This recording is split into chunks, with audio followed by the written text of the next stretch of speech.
Captain's Log, Episode 53. This week's episode of the Beer Vengers podcast is sponsored by the Beer and Cheese Collective, formerly known as Astoria Beer and Cheese Ditmars, located at 35-11 Ditmars Boulevard in Astoria, Queens. Now featuring the full array of the 2021 Goose Island Bourbon County brand stouts. Get them while supplies last, because when they're gone, they're gone. Until the next batch. Enjoy the eclectic array of craft beer, artisanal cheeses, and specialty grocery items at the Beer and Cheese Collective. New name, same great place. This week, Captain and the Beer Wonder welcome back Hazy Lady, aka Dunkle Dame, for some festive end-of-year pours and learn about her continuous and impressive evolution in the beer world. Looks like it's time for another advance huck-up. The beer in this installment from Hoof-Hearted, provided by the Beer and Cheese Collective, is an impressive 14% Imperial Stout called Fitness Freak. It is not called, as I refer to it in a few minutes from now, Fitness Break. We regret the error and hope in giving Fitness Freak, currently available at the Beer and Cheese Collective, prominent mention here at the top of the show fully makes up for it. It seemed like the only solution because, as we all know, overdubbing is the coward's way out. Remember to like, star, and subscribe whenever that feels appropriate. And send us your emails at thebeervengers@gmail.com if you have any questions, suggestions, or if you just like hearing us talk about you on the show. And now, without further ado, please enjoy episode 53, talking about a Beervolution. Well, we're the Beervengers, Beervengers, Beervengers. We're the Beervengers. Welcome to the Beercast, everyone. Coming to you from an undisclosed location in Astoria, Queens, I am Captain Porter Brownstout. And coming to you from an undisclosed location in the County of Kings, it is I, the Beer Wonder. And I am the Dunkle Dame, and I am coming to you from Choo Choo, Tennessee. And we are the Beer Vengers.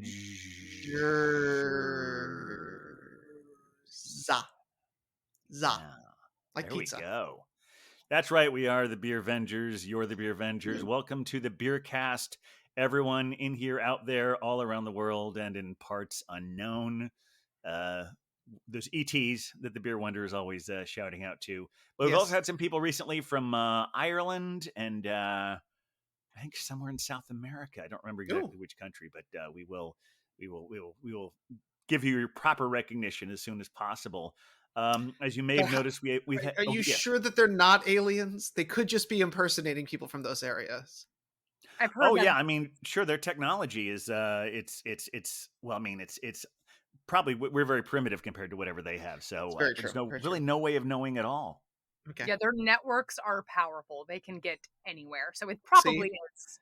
It probably is aliens. Thank you, Dunkle Dame. They could even be cloning all of our like people we have from New York and California. They could be trying to stroke our egos because this is not the Beer Wonder next to me. I don't even think it's him. I think it's an alien. So probably true.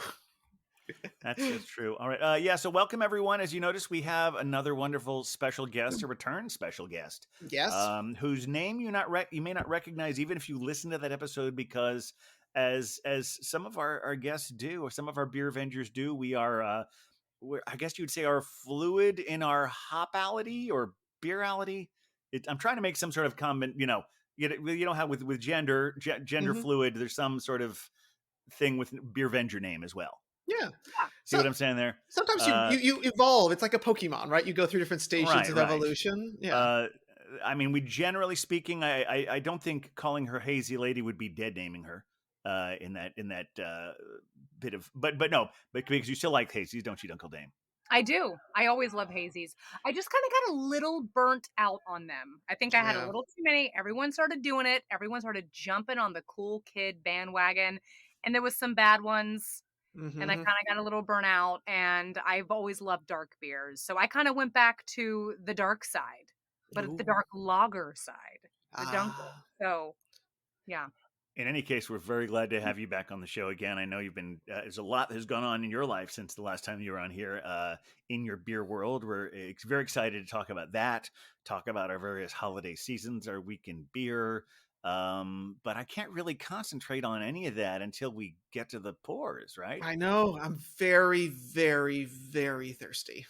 All right. Well, then, why don't you pour your? Oh, wait a minute. Am I being impolite there? I was going to offer you to. Captain. Yeah. Captain, come on.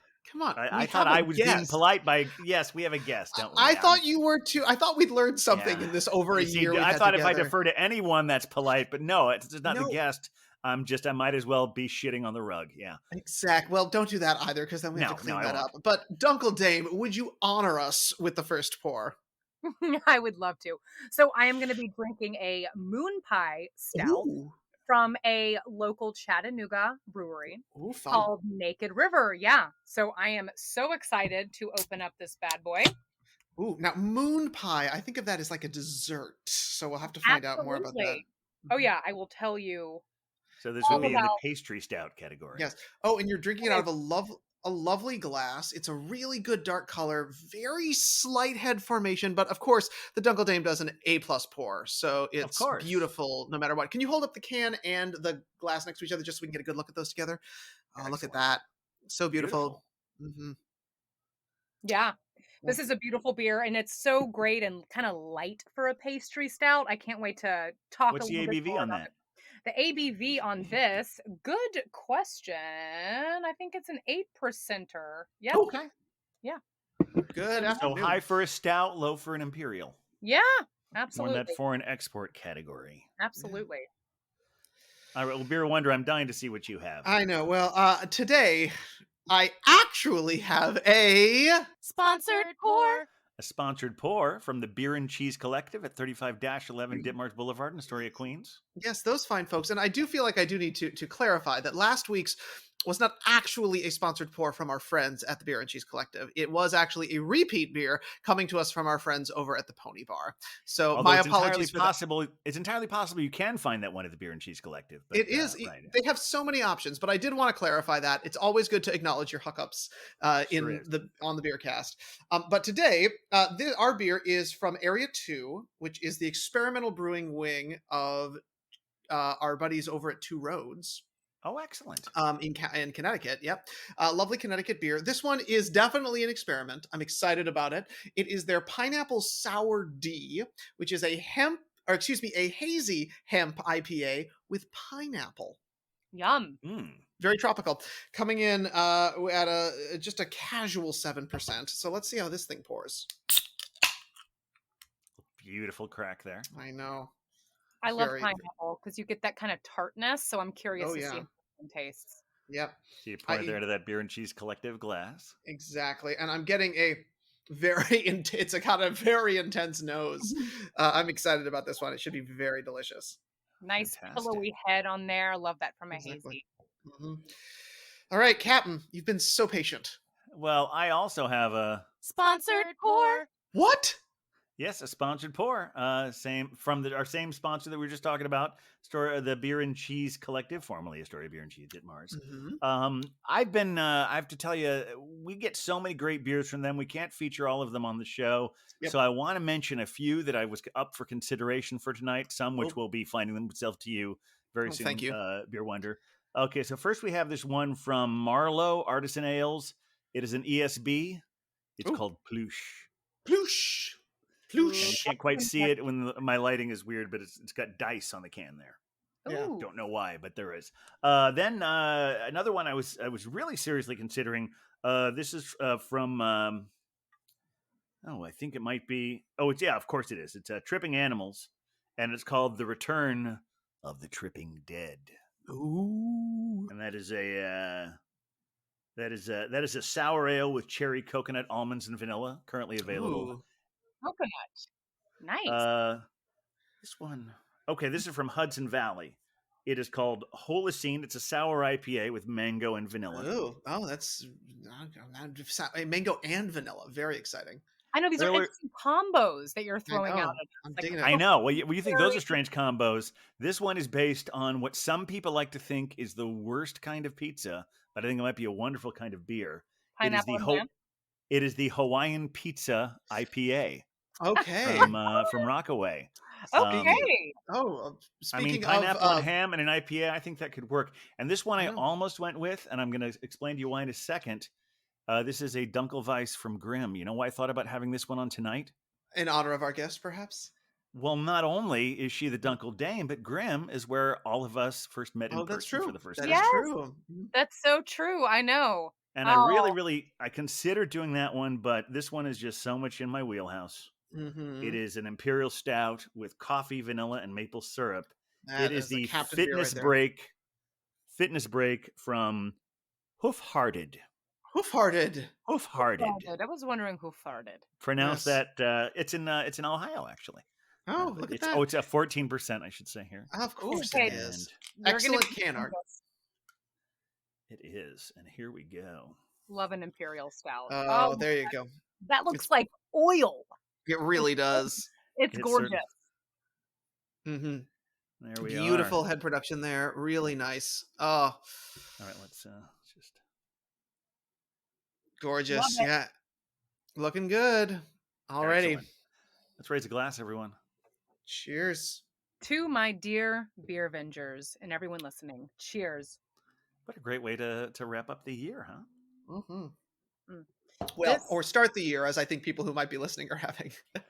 Yeah, it's depending on what time zone you're in, it could be whatever. Sure, yes, this will be released on the earliest you'll be listening to this is on January 3rd, as long as I have my act together this weekend.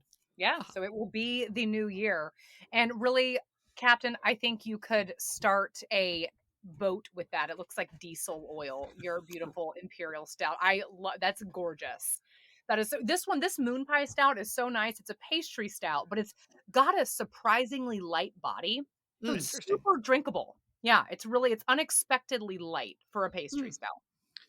Now, it reminds me of a beer you and I were drinking together last night from Houston, that cookies and cream one, that 8%. Which is funny. That was so us. That was such a me and you beer.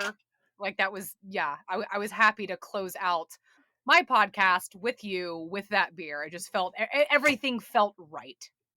I still haven't been able to properly clean that glass. I had to soak it because there's still little bits of cookie on the edges of it. Yeah, it was good. Yeah, it was heavy. Yeah, we had a nice Kolsch too. That's a big swing there. That's a large swing to go from a Kolsch to a cookie stout, or a cookie imperial stout.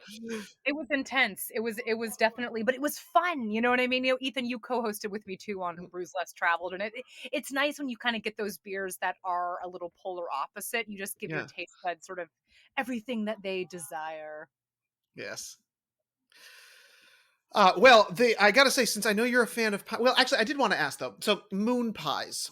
So that is some sort of pastry situation, isn't it? Yeah. Okay. So a moon pie, it's kind of like a whoopie pie that's not that good. Basically, I don't really. Okay. Moon pies. They've been around since 1917, and they were invented here in Chattanooga, Tennessee, where I am. Oh, interesting! I knew there was a southern thing. I didn't know there was specifically Chattanooga. Yeah, Chattanooga. So yeah, it's a big thing here. They make different flavors too. Like I saw a pumpkin pie one.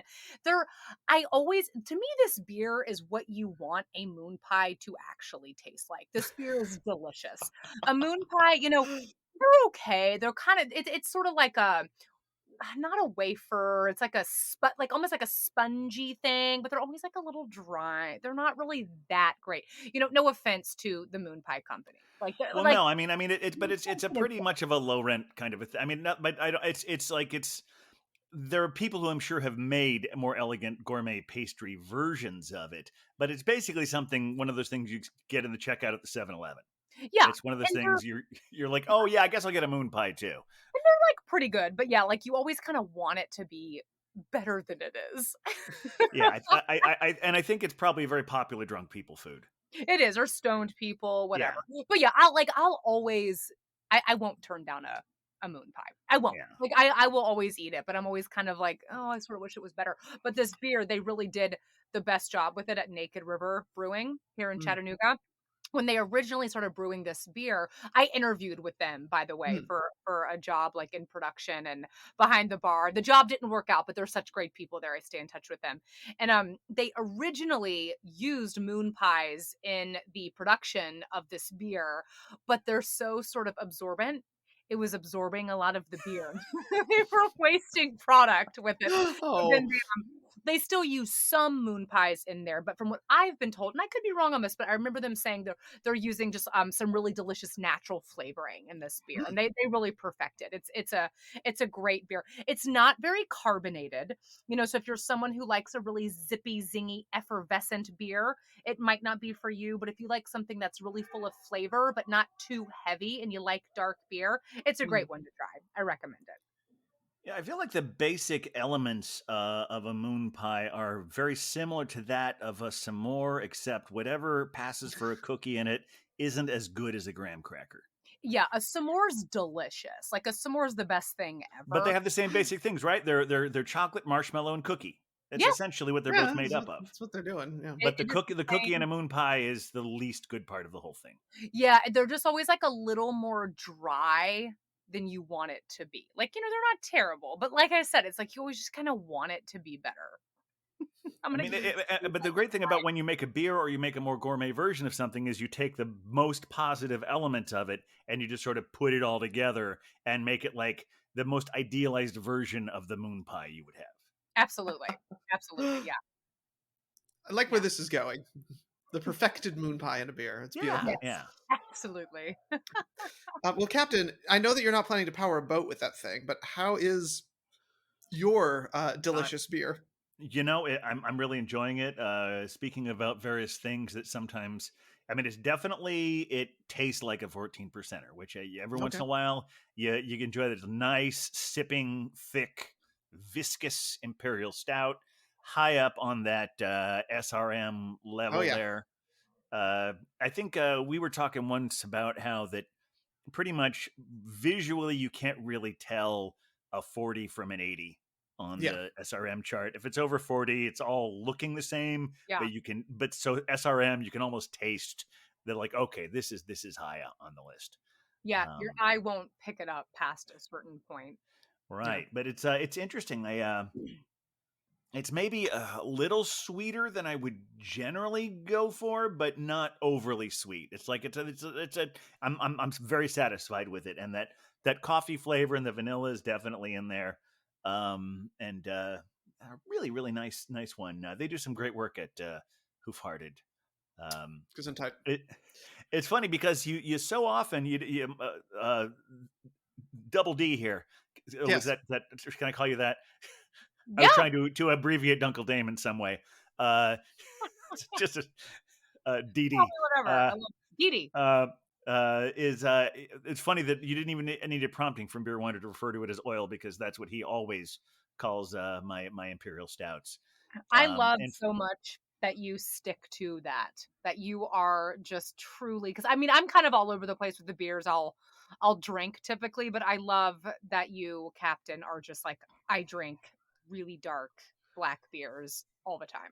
I well, think it's great. if Ryan hadn't given me this one, I very likely would have gone with the Dunkel in tribute to you. Yeah, Uh, which is still but a dark beer. But since this was on the list of ones he gave me, like, well, this is the one I have to have on the show. Oh And yeah, I should say that all of those beers I mentioned.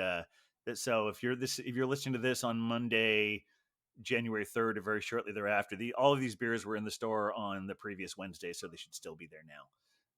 But it's funny because the job that we've talked about before, that all three of us have been doing, this beer and cheese tasting thing, our company, when I talk to people about the various about mouthfeel, and we talk about viscosity and all of that. Mm-hmm. And I was sort of inspired by you, and I've often described, because we how we tell people about how beers are watery, but that doesn't mean water, like taste not watered down. It's just the body of water, the viscosity. And I've taken to always mentioning your motor oil comparison, and then I tell people that it doesn't actually taste like motor oil. It As far as I shouldn't. know. I As sure far as I hope not. know. Well, I've never actually tasted motor oil, so I can't say that for sure. Well, please But I don't. can be pretty sure, yeah. Well, the complete opposite of motor oil. This my pineapple sour D here is a tropical punch. I'll say that much. The pineapple is wildly present. The hemp is very dank and herbaceous, and it's got that like classic haze to it, but a nice bitterness at the very end. So again, it is a tropical journey. I'm ready for it. It's a little too cold for I mean, here's the thing. I would say like this is an excellent like let's go on the beach and have a beer kind of beer, but given that it is now getting to be wintertime here in Gotham, I'm happy to have this to remind me of the tropical times that I am currently not going to be enjoying. That said, someone here might be enjoying some tropical times very soon. That would be me. Yes, Yeah. I am getting ready to temporarily relocate from Chattanooga, Choo Choo, Tennessee, to the Virgin Islands, the US Virgin Islands. I'm going to be working at Leatherback Brewing on St. Thomas Island. So if anyone is planning a winter escape to go there, please come see me at Leatherback. I'm going to be doing a lot of cool things. Mainly, I will be behind the bar because what is more fun than serving beer to people and watching their faces light up? I cannot wait for that. I'm also going to be working a little bit in production. I'm also going to be helping with their accounts and kind of servicing some of the draft systems too and organizing schedules for them.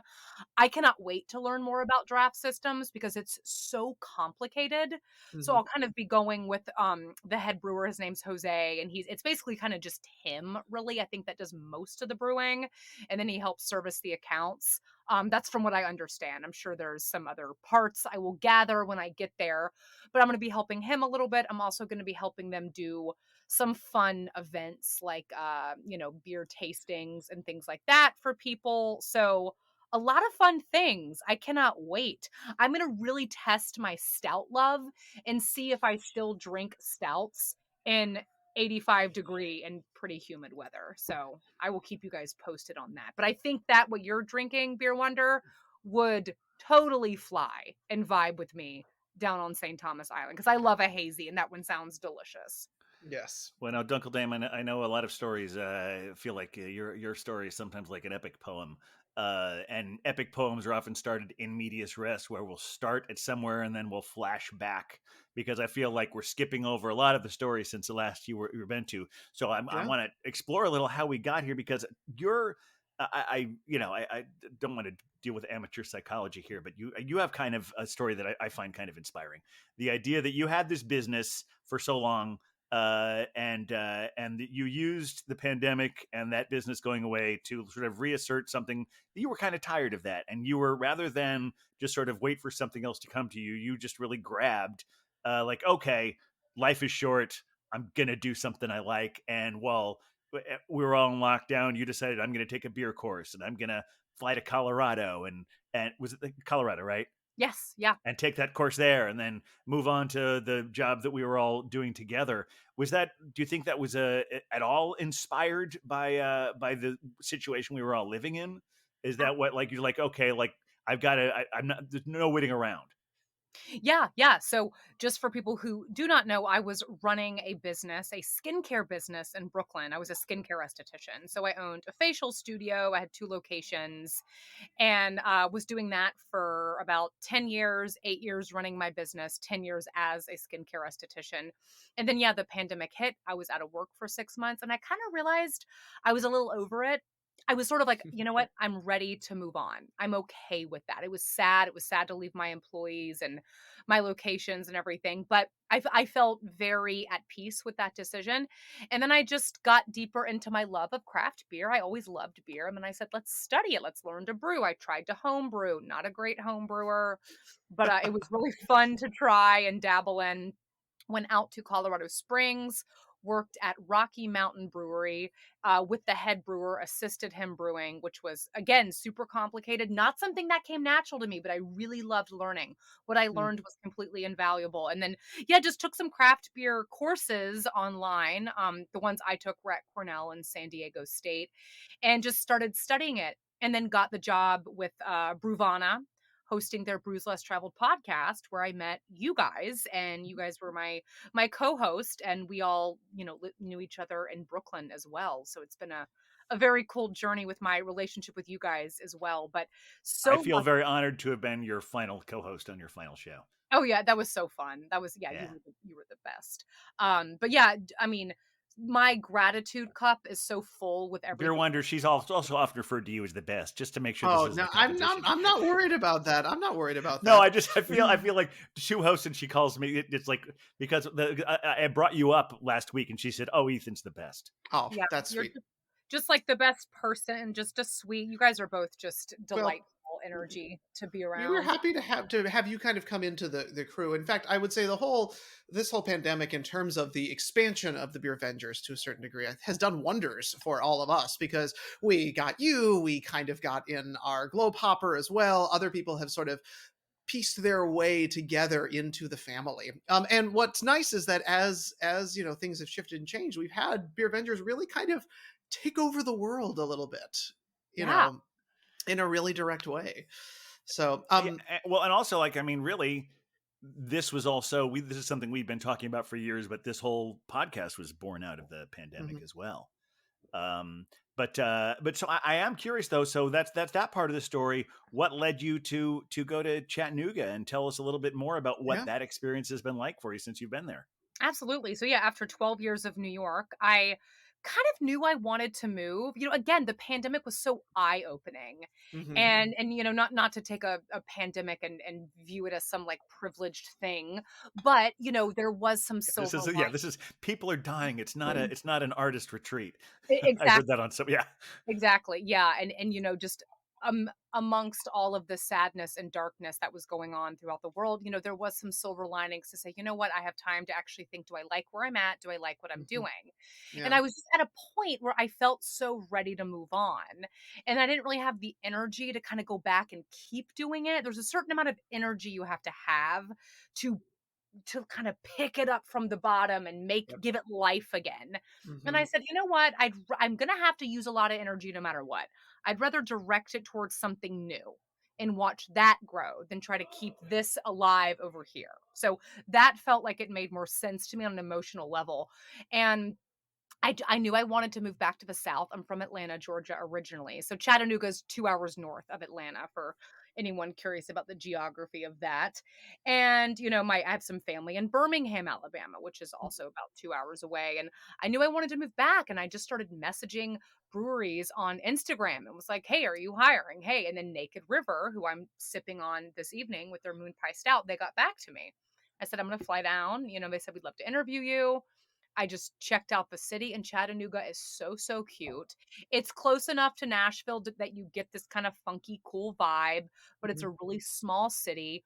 And I just felt it. I just said, that's where I need to be. I get strong instincts about things sometimes. And I just thought, that's where I'm going to go.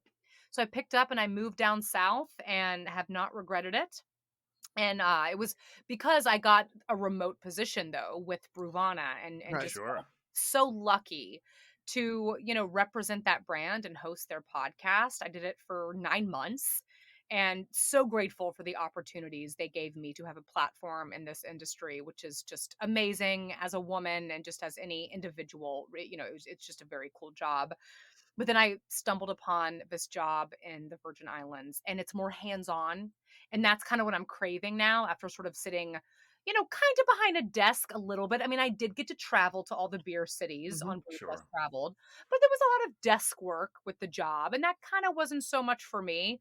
So this hands-on stuff at Leatherback on St. Thomas Island just How did you come felt like across that? so my boyfriend, Phil, he's a dive master and boat captain, and he lived down on St. Thomas for 2 years. Mm. He just moved back to Chattanooga. That's how we met. And I knew he kind of wanted to move back. I could tell. He was like, Chattanooga's great, but I miss the islands. And I was like, well, that sounds like a really fun place. I mean, I'm not opposed to an island. Let me see if I can get a job at a brewery. Found a job, found an apartment that's walking distance. What? I always say if you don't have to force it, it's probably the right thing to do. And I just didn't So have you're to Yeah. totally force giving up your apartment in Chattanooga? it. Well, I have it on Airbnb right now if anyone Oh, needs okay. a place in So Chattanooga. sublet kind of deal. Yeah, Yeah. because I'm just going down to St. Thomas for 3 months. So Mm. there will be another story of what happens when I come back to Chattanooga and have to figure things out again. So I have a couple breweries here. One's called Heaven and Ale that I'm Mm. communicating with about doing kind of the same thing. I like the idea of beer tending and then also helping with events, helping brew a little bit, kind of having a little bit of like an all hands on deck vibe. Because my Yeah. goal eventually is to open a tap room, a honky tonkin' All tap right. room. So getting this hands-on experience and kind of doing a lot of different things it's invaluable. It's incredible. And this is why we have you on so much, because there's always another layer to your story. We don't have to like wait 5 minutes. And what's going on with the Dunkle Dame now? Oh, first of all, she's calling herself a Dunkle Dame because last time we saw her, she was the hazy lady. In fact, you changed your name so much that Beer Wonder and I both got your name wrong on the last episode. I don't know if you listened to that. There was a point where he had your name wrong, and then I corrected him with the wrong name. Wait, not my real name, right? My No. beer vendor name. No. Oh, yeah, exactly. Because I can't remember what you called her, the something lady, and I said no. Do you remember what it was? Beer Wonder? I don't remember. I was trying to get towards Dunkle Dame, but I had put it. No. I was like the Lager Lass or something along those lines. Yes, you said Yes. well, Lager Lass is someone else entirely. I think you were calling her the Lager Lady. I said, no, it's not Lager Lady. It's the Shady Lady. But no, it's the Hazy Lady. So exactly. In fact, it was so. We usually wait for hookups for all of that, but last week I just opened the whole cold open with like we got this wrong, and we'll have her on very soon to make up, and here you are now. I mean, that's not the only reason you're on, but yeah, next thing you know, I'll be like the ES Biatch or something. Like, I mean, I'm here for that. Bring that kind of energy, Dunkle Dame. I'm ready for it. That's it. I mean, doesn't Huck have like 3 names at this point? He does. At least. Yeah. He's a diva. Yeah, he's a diva with names. Yes, you heard that, Huck, right? See, the Dunkle the Shady Lady / Dunkle Dame / Hazy Lady is calling you the diva. I dig it. That's Lager Lady, I guess. Lager Lady's good too. Yeah, I just feel like life is fun, life is short. Just do whatever feels right in that moment. I don't know. I'm a Gemini. We're very like adaptable, and we like change a lot. But do you think lately? But do you think the world situation really sort of kicked an aspect of that into high gear for you? I do. Yeah. Because you said you were doing the esthetician thing for, you said 8 years? 10 years as an 10 years, yeah. Yeah, 8 years running my business. Yeah, and I think now, we sort of realize we can change, we can move. It almost feels more accessible and more allowed. Yeah, that's true. Sometimes people, they might kind of judge you and be like, oh gosh, you're changing your career. That's so crazy. Pick what you want. Are you lost or what? And you're like, no, I just kind of want to do something different. But I've always liked evolution and change and, just getting different interests and things. I've had a lot of different, careers and stuff. So yeah, I just think it's fun. I just think, why not? Well, Beer Wonder and I both met together acting, and that's sort of baked into that as well. Yes. It's because it's always just like, there's just even, I had a job that I may eventually go back to that I'd had for 15 years, which is very unusual in that profession, because it's always baked into that. It's always like, okay, this show is going to close. Yeah, what's next? This shoot is going to be over, and I have to move on to what's next. But I think you're absolutely right. It's why, we're calling it the gig economy now. Are we still calling it that? Are we still using that term? I feel like the gig economy is now just the economy, but maybe that's just the world that I live in now. Yeah. Because like I'm Gen X, and I feel like that my generation wasn't necessarily. I mean, like I said, because I'm an artist, that it's part of it. But I feel like either my generation, or near the end of my generation, or the beginning of the next one, were the first ones to really move beyond the whole work at one place for 50 years, get a gold watch, and retire. Right. We're well beyond it, and I'm not sure where the separation from that really started. And I think now there's so many more jobs out there. Oh, yeah. Yeah. There's just so many different, podcast host. That didn't exist 15 years ago. So I'd like to say this is a job, but for when you were doing it, it was a job for us. It was a job. This could eventually be a job. Currently, it's an inexpensive hobby, but who knows where we could go. Absolutely. No, you definitely do have sponsorship, lest we forget. Yes, sponsorship in beer. I'm very grateful to that. Yeah, they certainly defray our costs by having our wonderful sponsored pours here. Absolutely. Put in the sound again. Very cool that you guys have sponsors. Yeah, I loved hosting the podcast Brews Less Traveled. I want to continue in the podcast world, perhaps. It's very fun to just gather around people, on Zoom, whatever, and share a beer. So I'm happy to venge with you gentlemen anytime. Well, yeah, we're definitely looking forward to. Who knows? Well, we might actually do a whole thing from the Virgin Islands, so you can That cue would us be on that whole super scene. fun. Yeah, and we can talk about the beers at Leatherback. That would actually Yep. be great. I'd love to do that. We should actually have the Globe Hopper on because early on in my friendship with Globe Hopper, he did bring me a beer from Leatherback that I remember being very delicious. It was a Saison, which I understand Dunkel Dame is one of their finer beers, one of their best beers. Yes, I heard that from, I believe, this individual you are referring. And Yes. yeah, we cannot reveal his real name. Yeah, and he did tell me their Saison was really delicious. And I do love a nice Belgian style farmhouse ale, love a Saison, so I can't wait to try that. Yeah, it was pretty excellent. So we'll have to hear the full report of how brewing is going in the Virgin Islands. So if people are, planning a retreat from the colds of Gotham to the warms of the Virgin Islands, when can they find you there? When should they look for you? I will be there January, February, and March. Okay.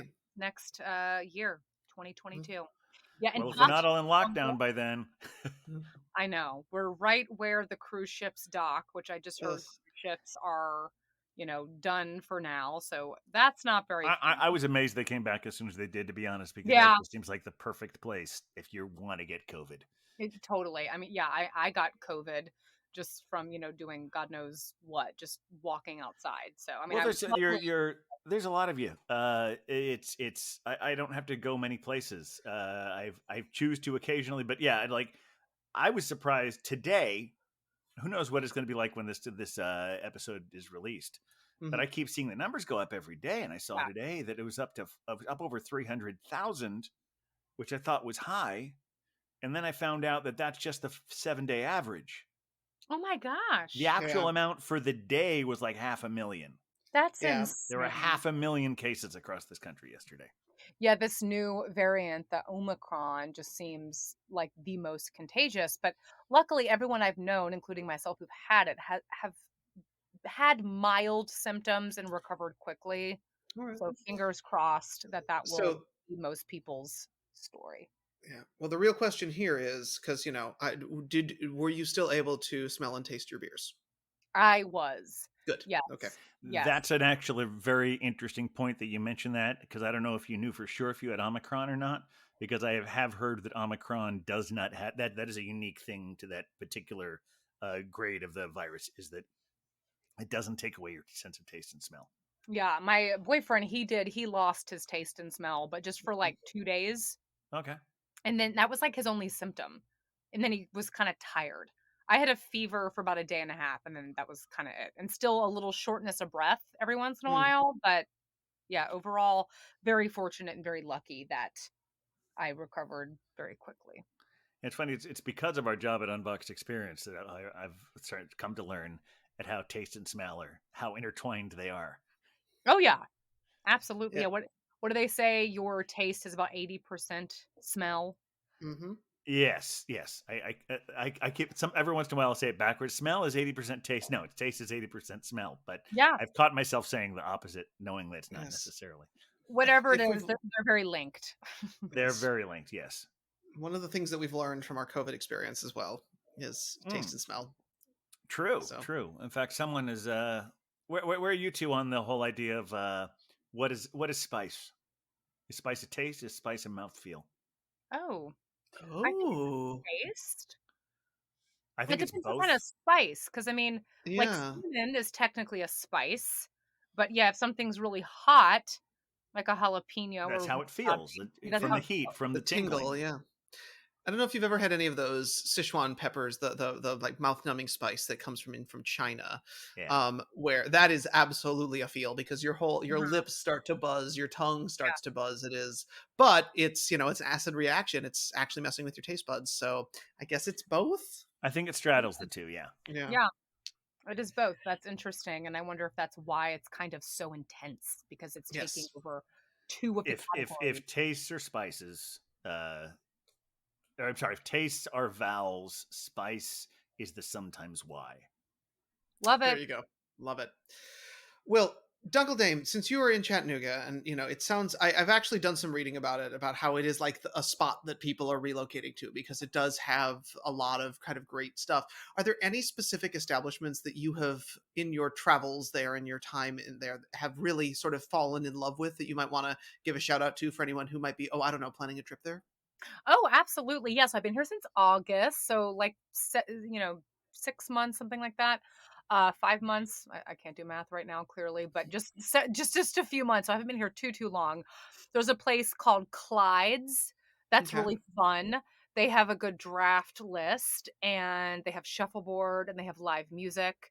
Ooh. There is, as far as breweries, of course, Naked River that I'm tasting Mm-hmm. this evening. Mm-hmm. And they have really yummy food there, by the way. And they're also right next to the farmers market. So that's a fun day. You can go to, Ah. it's this big, gorgeous farmers market, really impressive. And Naked River's right next to that, as well as the stadium where you can see it's baseball. I forget their name, but yeah, so they have a really great location. And there's Chattanooga Brewing, Okay. which is good as well. There is Heaven and Ale. There's Wander Linger. There's a lot of really charming breweries. There's like about 5 or 6, so not a Oh, wow. ton, but like a good amount for such a small city. There's only 185,000 people in Chattanooga. Oh, wow. So, that's like a decent amount of breweries. I live in a great area. It's called the South Side. It's kind of like downtown. And there's so many great restaurants right kind of outside my door. I still do not have a driver's license or a car. I'm a New Yorker at heart. I've not driven. Well, I drove my boyfriend's truck in the mountains illegally the other day. But We won't I tell anyone. what'd you say? I said we won't tell anyone at this point. I mean, we have we're aspiring to be a cult hit at this point. So The Yeah. aliens will know, though. well, this The is part of why aliens we will use know. fake names. Who's gonna go after the Dunkle Dame? Exactly. No one knows who you are. Yeah, at all. Susan, if that is your real name. Yeah, don't tell Tammy's name. Oh, what? Oh my god. But yeah, Chattanooga's super fun. Yeah, there's a bunch of stuff in like the South Side area. Great beers here. Yeah, very cool spot. Worth a visit. I'm a little curious. Is there a story behind the name of Naked River? Oh, that's a great question. Apparently, the owner loved to kayak naked. Ah, Or like good canoe job. naked. Yeah, that is what I've heard. So pretty funny. All right, so he's just sort of basically turned that river into his own nude beach, or in Chattanooga, as they call it, the Naked River. The Naked River. Yeah, and kayaking, it's a very outdoorsy city. I kayak a lot. So yeah, I always get a kayak beer. And Hutton and Smith, they make a really good blonde ale. I usually take that one when I go yakking. But yeah, Ooh. very outdoorsy city because the Tennessee River runs right through it and then feeds into Lake Chickamauga, which is where I am right now. I'm on my boyfriend's houseboat on Lake Chickamauga. I think stories like this will really reform the ideas of kayaking in the South, because when I think about kayaking in the South, I just think about Deliverance. Oh yeah. But yeah, There you go. but as far as you know, since you've been there, Ned Beatty has not been raped. Nope. Excellent. Has not happened. Excellent. Yeah. I have a funny story about Deliverance. I was watching that with a friend of mine years ago. Yeah. And, Burt Reynolds, this is not a spoiler alert, but he gets like shot in the leg or something. Yeah. And my friend's so into the movie, she was like, honestly, with what I just said about Ned Beatty, I don't think we have to worry about spoilers. yeah, that's like very famous. And Very my true. friend goes, they should just shoot him. And I was like, good God, he only has a leg injury. That's like very survivable. Like, don't go hiking with her. You stub your toe. She's like, sorry, you're holding us back. I'm like, kills you. Yeah, that's how you know not to go hiking with that friend. Yeah, True. exactly. Yeah. Well, I mean, we just got through a nice holiday season We certainly did. And I know I was back in Minnesota enjoying some beers with my father, who's working through his 75 for his 75th birthday. Ooh. But Captain, I know you were in town. I'm curious. No, don't yada yada that whole thing. I want to hear more about the 75 beers. How we didn't make it through I totally anywhere forgot that. We didn't make it through anywhere near the 75 beers. He just showed me the full table of them. In fact, what were some highlights of the ones you had? Well, there's the thing. I was not taking good notes because we were getting progressively more inebriated on the beers. There was a You did delicious. try to make a dent, it sounds like. We did. We got through about 3 or 4. I had some delightful ones from Indiana. Most of these were Midwestern beers because that's what we were. My dad was able to get. To be fair though, I was continuing to do our job from the faraway lands of Minnesota, and as I think Dunkel Dame and the captain are both on board with, oftentimes it is a non-alcoholic beer that makes an appearance, especially if you've got multiple in a day. Mhm. Well, unfortunately, I did not on plan. Brews Less Traveled. Let's just make it clear by No, that yes. we are always drinking the beers on Brews Less Traveled. That's why I look, even though it's whatever you want to say about it. That's why I look forward to those more than any of the other jobs I do for the company. Is because we really get to have those great beers, and I never know what they're going to be before I get them. So it's wonderful. So sorry. The end of commercial. All right, go ahead. Yes, but I showed up back in Minnesota, and I said, "Oh, I've got a couple of tastings to do today, and I've got 3." And I turned to my dad and I said, "Okay, well, I don't have my non-alcoholic beers. Do you have anything I can drink?" And so Dad went through all of the beers that he had that he did not like, and proceeded to throw those my way. So I had a beer called the beer, which tastes like beer. Uh-huh. Yeah. That's all that's going on there. It was not great. I know we never talk down on beers here, but this one was truly like maybe we need to try again later. Was that 4 or 5? Yeah. Beer, or beer. It's the beer. It's 5. 5. Yes, Okay. it's 5. Do we know what brewery this is? Because I don't want to. I'm not sure to this. I believe it's from a brew called Fulton Brewery, but again, I don't want to go specific on this one because I don't want to badmouth anyone's beers. Except that this one was truly not great. And so they might have better. They might, that brewery might make better beers, but not that one. Yes, that one was less than ideal. I then also had a mango stout, which was also not working for me. Yep. And then one other, but by that time I was the third one in, and I already had 2, and I was just like, I'm gonna pour this one for the camera, and then we're gonna set that to the side because. So this was really my dad's just attempt to pawn off all of his bad beers on me. So thanks, Dad. However, we did actually have some decent beers together as well. We had a really lovely sour saison that was pretty nice, a number of very good hazy IPAs, a couple from Indiana, and then, as my fathers want to do, plenty of wine, which is that mysterious grape beer that I discovered when I was in California, if you remember, Captain. Oh yes, I haven't had much of that lately. I've been sticking with the beer because it's almost embarrassing how often we plug our companies that aren't paying us to do it, but because A Story of Beer and Cheese, to be clear, Beer and Cheese Collective is the only one that is actually, well, except for that one time for the Pony Bar. Anyway, yes. But we mention people. Most of the things we mentioned purely out of love, including the Beer and Cheese Collective. But they're giving us beer as well. But which helps. The Brewvana, I decided partly because you said you had such a wonderful experience with yourself last year, Beer Wonder. Yeah. My dad and I were not in the same place, but I did order him and myself the 12 beers of Christmas. Oh, lovely. And so we've been doing that every night and taking out those beers. I will say I'm still keeping the element of surprise, but I'm just doing it with a 24-hour advance notice. Okay. Yeah. The reason I'm doing it that way is because I can't fit the whole box in my refrigerator.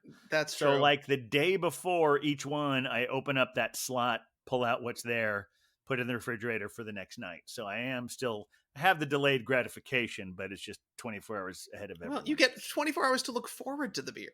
Exactly, I do. In addition to it's cool because I don't know if they did this last year, but in addition to the beers they give us, they like one of them had candy canes in it, one had something called charcoal marshmallows, one had a Brewvana bottle opener. In fact, a hat. There was a hat. Oh, I haven't gotten that one yet, so maybe that'll happen again this year as well. Dunkel Dame, the one I liked best, I think, was probably because of you, because with your travels, some of those breweries got included in it, and I would say the very best one I've had out of 5 so far was from Birmingham. It was the Trim Tab. It was a imperial Berliner Weiss cranberry beer. That one was so good. They sent me a box too, which was super fun. And that was a great one. Yeah, Trim Tab is a great brewery out of Birmingham, Alabama. A trim tab is like a thing on a boat, in case anyone's wondering where that word came from. It kind of helps the boat get on plane quicker. I think they're also on airplanes as well. But yeah, that was a great brewery. And I loved that Berliner Weiss. Yeah. Really delicious. And yeah, it was imperial. And you typically don't see a big, robust Berliner. Normally they're low ABV, like between like 3 and 5%, you know? So it's kind of cool to see an imperial one with a little bit more alcohol in it. That was a really good beer. Yeah, I'm really looking forward to seeing what all else is in there. Yeah. It is a fun little adventure. I was noting a lot of people, as we were doing the lead up to the holiday season, were talking about the beer advent calendars that seem to be out there, and it's just nice to have something that is the post to get you into not so much dry January, if that is how you are as a beer drinker. Something to kind of help take you through all of that. Absolutely. And it's nice because it has some stuff that I like, but it also gets me a little out of my wheelhouse. Like the first one we had was a Pilsner. There was a Mexican lager. There was a this was I'd say my second best one was it was some kind of elf out of 5440 in Washington. The naughty elf. It was a Belgian saison, and that was just nice, really, really great. That one was really good. Yeah, I tasted that one too. Very kind of had some like banana clove going on. Yeah. All action. Yeah, really good. But you're right, Captain. It does help to expand your beer palette. These fun beer clubs, advent calendars, just these different beer drops that can be mailed to you when you don't really get to pick it. And maybe you'll like it, maybe you won't. But I always say learning what you don't like is just as important in learning what you do. And I'm so surprised that you loved a tart Berliner Weiss. You know, I mean, that is not really a typical Captain Porter Brown Stout beer. So that's very cool. But I would say I have definitely I've had a lot of sours I've liked a lot. And so it almost fits into that category. I think I almost like Goze's better. Had some pretty great margarita Gozes here and there. Ooh, interesting. So yeah, a little lime in there, I guess. Yeah, Gozes are great. They're like a nice sort of gateway to sours. They're a little bit softer. They have that salinity. They're brewed with a little salt and typically coriander, and that salinity on the finish just kind of rounds it out and makes it a little bit of a softer sour. True. They're so good. All right, well, we know exactly what Dunkeldame's doing going forward to the new year. What do you have to look forward to that you are what in the short term, and at the very least, because we don't know with 500,000 cases a day, we don't know what we're looking forward to. But what do you think you're looking forward to, Beer Wonder? Oh, in the new year, survival. No, I'm kidding. Well, again, if things are looking like they're going to get a little bit crazy, and that seems to be where it is, I think beer vengers are always safe, but we don't let that get in the way of our beer enjoyment. Which means that I'm going to want to stay probably a little closer to home. So I think our friends over at Randolph and Evil Twin NYC here in Dumbo may have a little bit more of my attention, simply because I'll want to make sure that we're staying a little bit closer and keeping those guys going. So I'm looking forward to that. I'm also looking forward to, for those of us who work in this space that has to do with events, December is usually a brutal month, whether you are doing beer events or other things. So I'm looking forward to a little bit of a glide into January, something that will be hopefully a little bit more chill in terms of time. But one thing I am actually looking forward to is an annual Beer Vengers event that may be coming up very soon, Captain. I don't know if I've teased that appropriately for you. Well, I don't know if I'd necessarily call it annual, because I think there was one year when we managed it twice in a year. But that's true. Yes, it's funny because I've had some well, I guess you would call them captain style beers. I would call them stouts, porters, browns, other things along that line, where I just had I don't require it to be exclusively tasting those beers. People are welcome to bring other beers to taste, but most of what I have available are like over the course of a period of time I will collect things, and we haven't been able to have one of those get-togethers for more than a year. That's true. And so I'm looking forward to having a few of you over so we can try some of those. Yeah, I wish I was there. Dunkle Dame, last week on your show, we were talking about aging and beers being expired, and I put forth my notion that that imperial stouts never expire; they just mellow, they Yeah. just age.